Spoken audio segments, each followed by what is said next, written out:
প্রিয় দর্শক, আসসালামু আলাইকুম। পরিপূর্ণভাবে ভরণ পোষণ দিতে পারলে এক পুরুষে করতে পারবে 60টা শাদী। এইটা তো মহান মালিকের হুকুম। তুমি যদি মালিকের হুকুম না মানো, রাতে জেগে থাকিও, দিনের বেলায় যেয়ে ঘুম। যিনি স্রষ্টা তাহার বিধান চলবে। বাম রাম নাস্তিক ইবলিস শয়তানে কত কথা বলবে। খবরদার, আল্লাহর বিধানে হাত দেওয়ার করিও না চেষ্টা। আমরা ছিঁড়ে ফেলবো তোমাদের মতো লম্পট নারীর লেজটা।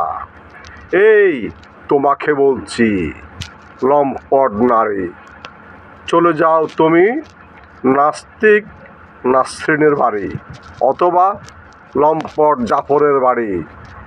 এই আমার উপদেশ। আল্লাহ হাফেজ।